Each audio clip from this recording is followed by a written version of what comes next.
don't say it again. Now, President Trump and U.S. Agency for International Development, known as USAID, has been trending for a while now because of what Trump discovered. But relax, let me gist you. Now, a few hours after President Trump was inaugurated as the 47th President of the United States, he decided to pause all United States foreign aid to check and see if it is actually working in accordance to his American policy, which he also decided to perform an audit on USAID using this organization that is supported by Elon Musk. And according to what we heard, after this audit, what they discovered was shocking. USAID, run by radical lunatics, and we're getting them out, and then we'll make a decision. Which now prompted President Trump to shut it down and place all USAID contractors, or should I say workers, on compulsory administrative leave, which is going to affect so many organizations across the world, meaning that most of these non-governmental organizations that are receiving their funds direct from USAID are going to start shutting down, which means here in Africa that some of those free mosquito nets that used to receive free vaccines and medications, just like the HIV treatment, might not be there anymore, which is a problem. In fact, it has even started. Watch this first. I came to fetch my medication here. This is just one of the sexual health clinics that have been shut down since the US aid funding freeze. This one in the heart of Johannesburg has been catering for women with sexually transmitted diseases like HIV, now completely closed. We've seen people try and enter and be turned away. But given South Africa's history with HIV, with the catastrophe that happened in the early 2000s around the epidemic, this is scaring people in this community who think they might not get access to treatment. Are you trying to go to the clinic? Yeah. It's closed. What happened? The US aid funding has been frozen, so they're closing down clinics. Do you have alternatives? I don't know. I'm going to ask next door. Hopefully they'll be able to assist me. If they can't, I don't know. I don't know what to do. Serious. What will I do? There's nothing. You get the point. Now, for those of you who might not be familiar with this USAID, I heard allegedly that they perform serious support on the task of bringing back our Chibok girls during Jonathan's time. But to my greatest surprise, David Hundeyin has busted another secret concerning foreign aid in this country. And according to him, he said that our government has not actually defined what foreign aid is in this country. Maybe they thought that foreign aid is just free money, or should I say giveaway money, which is not truth. That every foreign aid you are receiving is a subtle way for the giver to advance their national interests in the particular place which they are giving the aid. And I was like, what is going on? And he did not stop there. He also alleged that the UK government is paying some journalists in this country to talk in favor of GMO food in this country. And I was like, what is going on? But nevertheless, let me allow you to listen to David Hundeyin himself. But as you are listening, be clicking on that share button and also subscribe in case if you have never done so for more updates. And after that, I'll be back. Let's go there. Further steps should the Nigerian government take in the interim to put a handle, some sort of handle on the issue of aid and administration in Nigeria? I think the most important thing is that the Nigerian government needs to define what aid is and is not in the Nigerian context. How it currently is that anybody, any foreign actor can bring in a few $1 million into Nigeria and call it aid. And they can use it for whatever reason at all that they want to use it for. And, maybe they'll just produce some reports claiming that they built some borehole in some community somewhere. They may or may not have done it, but they will definitely produce the report saying that they did it. The Nigerian government needs to, first of all, define what is aid. That are you building infrastructure? Are you providing support to communities? What is it exactly, specifically, that you are doing? It must be specific, it must be measurable, it must be accountable.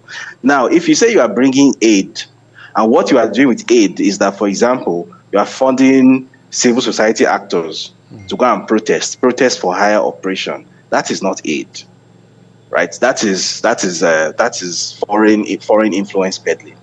Right? That is violation of national security.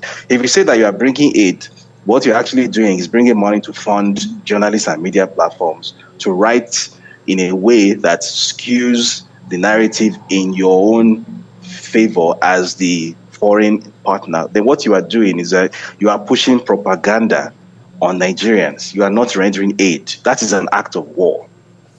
right?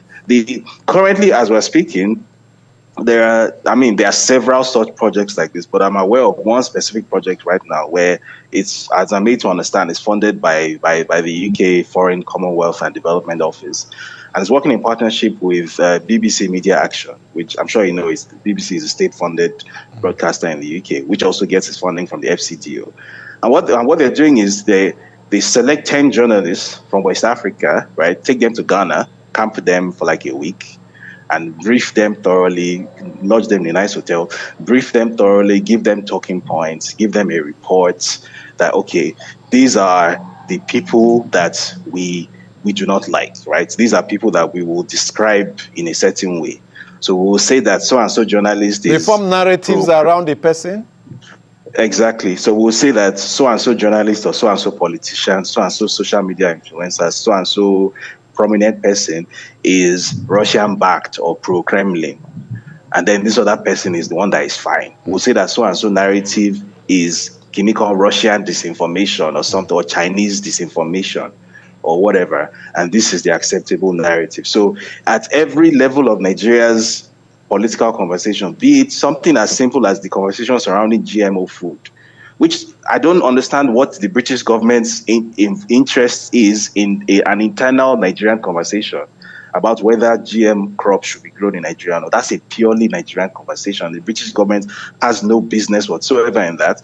But the British government is funding Nigerian journalists to push out articles that are in favor of GMO food, and then labeling anybody who says that we need to at least have some more conversations about this as, Russian disinformation or whatever. The British government is doing that as we speak, and this is not a voluntary thing. They are paying for these services. The British government is paying £1,000 a quarter to Nigerian journalists. Well, we hope this will be substantiated.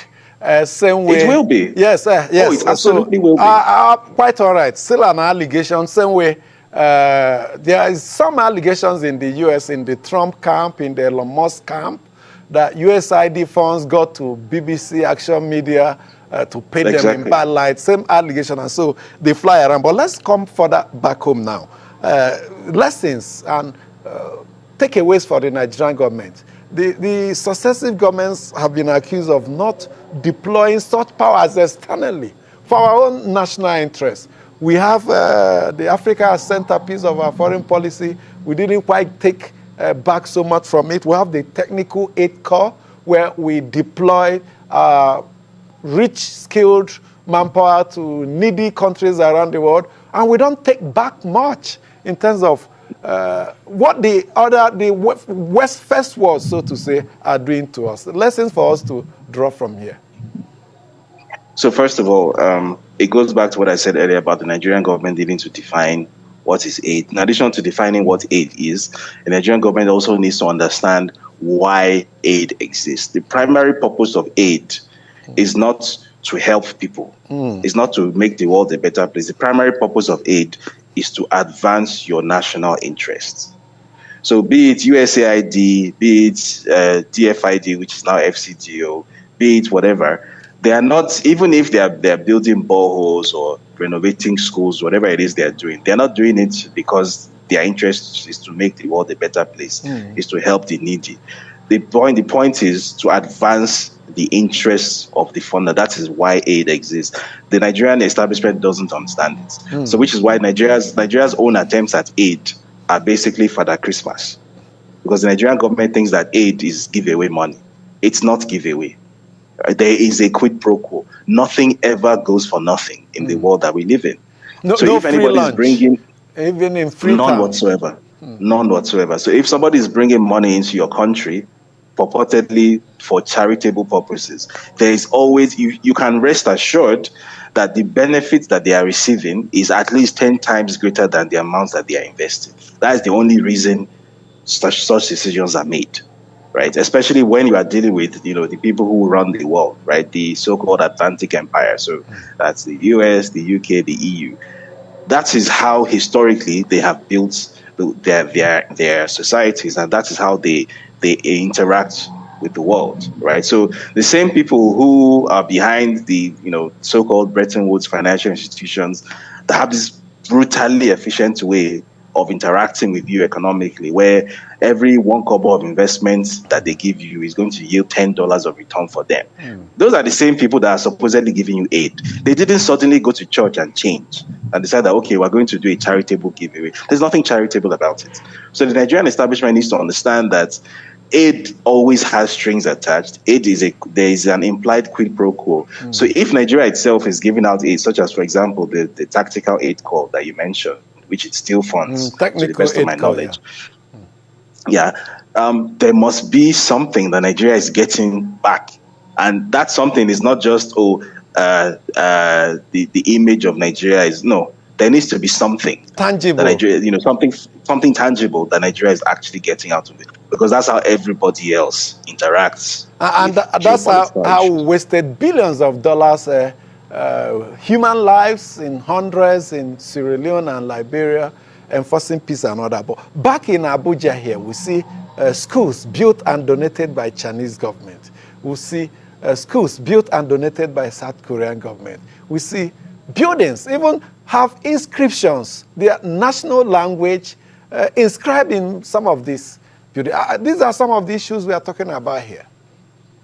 I mean, so the example you mentioned of the ECOMOG expeditions in Liberia and Sierra Leone, which were basically Nigerian-led, even though I don't have anything against the fact that Nigeria intervened in those countries, I think it was in Nigeria's interest for the civil wars there to end as quickly as possible. And stabilize the sub-region. Yeah. The destabilization of West Africa is not in Nigeria's interest. But I think, again, as you said, Nigeria missed a trick there. Because if you consider, for example, the U.S. invasion of Iraq, right? They didn't just go in, execute a military objective, which is take out Saddam, and then leave after the country is stable. No, they took oil. Their contractors remained behind. Exactly. They took gold reserves that Iraq had. They took something, right? So when Nigeria went to Sierra Leone and Liberia, obviously those ones didn't have anything to give Nigeria. But what could have been done is that those countries could have been effectively integrated into the Nigerian economy. They could have become Nigeria's, de facto 37th and 38th states, right? So, for example, where those two countries had basically collapsed. So I see no reason why, for example, the national currency, the Nigerian naira, couldn't have been introduced as their de facto currency, which has been done elsewhere in the world where people intervene. So, for example, when Zimbabwe collapsed economically in 2008, the US government sent plane loads of US dollar bills because the Zimbabwean economy became dollarized by default because nobody wanted to use the same dollar. Exactly. So I see no reason why Nigeria couldn't have done that in Sierra Leone and Liberia. Instead, Nigeria invested a lot of money into stabilizing those countries and getting them back on their feet like a sugar daddy, and then just withdrew and got absolutely nothing out of it. And now Nigeria itself is in a situation where it can barely even help itself. Even though our financial institutions, financial services industry are extending their frontiers across West Africa. That's the business community pushing. It should have come in tandem at that point in time. Exactly. That is how aid works in the real world. It works in tandem with the economic side of things. Aid is not just a geopolitical giveaway, right? There are economic strings that are always attached to it. So, for example, even in the mechanics of dispersing aid, you will notice that if there maybe some entity, some foreign funded entity says that it has received funding of 3 million.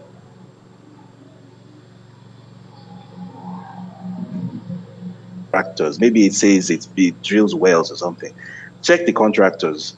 They will most of them will be contractors from the country of origin, where the funding is coming from, right? So in reality, the money that is coming from the US is not actually coming to Nigeria. It's staying in the US. It's circulating in the US, and the US government is using foreign aid to act as economic stimulus for its own economic community, for its own businesses there. So that's how Nigeria needs to look at, and not just Nigeria, that's how Africa needs to understand aid. That aid is very, very big business, and the only person who doesn't benefit in the entire value chain of aid is the end recipient. You get the point. Now, what do you think about this USAID and the allegation that is made by David Hundeyin? Do you think that President Trump is right by shutting it down so that every other country that has been receiving aid from them should go and sort themselves out. In fact, share your thought with me on the comment section. And of course, you know the vibe now. Click on the subscribe button, follow and share for more update. Because like this, hey, we move.